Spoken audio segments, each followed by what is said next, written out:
Hi there. We're continuing our journey through the Psalms, the Tehillim, that's the praises in Hebrew, and we're in Psalm 132, and that in the Hebrew letter numbering system is Psalm Kuf, Lamed, Bet. Kuf is 100, Lamed is 30, and Bet is 2.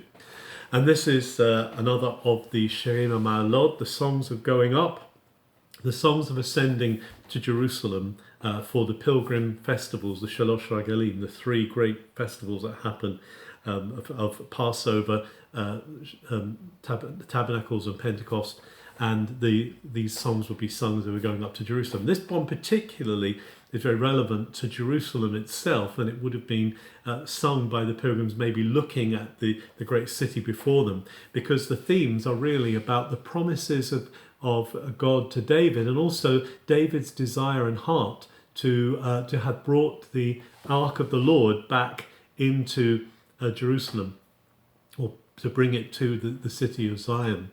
And so the first 10 verses are really a reminder to God. They're a prayer concerning the bringing of the ark back to Jerusalem.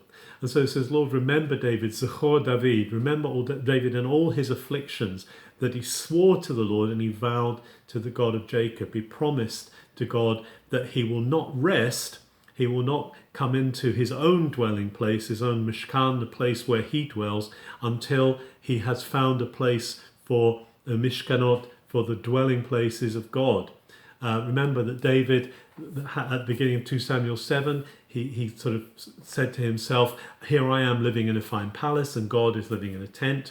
But then God says to him, I don't really need a house, I'm going to build you a house. But nonetheless, David said, I'm not going to rest, I'm not going to sleep, I'm not going to give up. And this is putting it in poetic terms, in hymnic terms, until I find a place, Adonai, a place for the Lord, a habitation for Elohei Yaakov, for the God of Jacob. And he says that they heard of it. Now, the it that they heard of is the ark. Remember that the ark was stolen by the Philistines and it was returned, and they heard that it might be Ephratah, which is Bethlehem, but also in the fields of Yaar. Yaar is Kiryat Yarim in Hebrew, which is where the ark stayed for quite a while. And so this is reminding of the story of David sending to Kiryat Yarim and bringing the ark back to Jerusalem. And it says, we will go into his Mishkanot, we will go into his dwelling places, into his residence, the place where he resides. The Mishkan is the place where God resides, and worship at his footstool. And Hadom here is the word for footstool, and really it's the idea that the tabernacle or the temple was the footstool of God's throne, the place where he rested his feet. And then in verse 8 there's a call, arise Lord, Kuma Adonai, into your rest, Nimnochecha. And this is the resting place, the dwelling place of God. So again, the temple is seen as the resting place, and the ark of your strength, Aron Ozecha, the Aron is the ark of the covenant, is the box chest that contained God's promises. It says, let your priests be clothed with righteousness and your saints shout for joy. Your priests be clothed with rescue, with salvation. It's an interesting term there. And don't turn away your face from your servant David, because he is your Mashiach. He is the one who is anointed as king. And then there's this reminder in the second half of the song, that the reminder of God of the promises made to David's line. So this is perhaps a time when the pilgrims are coming up during the time of monarchy. They're reminding God of the establishment of the promise to David that he would always have a descendant on his throne. And he said, the Lord has sworn in truth to David that he will put a descendant of David, he will put someone from David's own line on the throne forever. If his children keep his berit, if they keep his covenant and his edotav and his story, they keep his testimony and they will teach them. And so that in that way, David's children will sit, David's sons will sit on the throne forevermore. Because it says the Lord Bacha Sion, because the Lord has chosen Zion.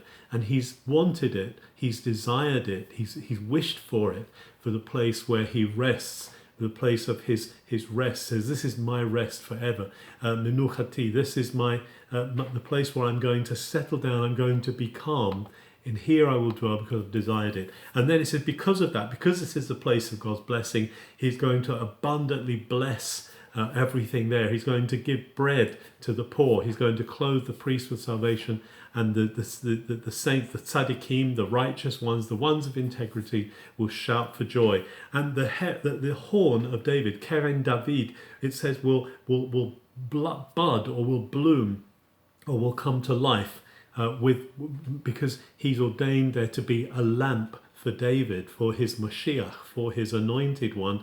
His enemies will experience shame, but his crown, his nezer is the word in Hebrew, his like tiara, will shine, will shine out, will reflect the light. And there's this promise that the crown of David will continue. So you can just picture and imagine these pilgrims coming up to Jerusalem where the king is seated, and they're reminding God of his promises to David and thanking God that he has his dwelling place there. His footstool is there as they are anticipating coming to this place of worship. May we come again to the place of worship, which is no longer focused in a place, in a building, but it is now focused in a person. It is focused in the tabernacle of God, which is Jesus, the Messiah, who himself is the intersection of heaven and earth, and himself has taken our humanity into his Father's presence. Have a good day.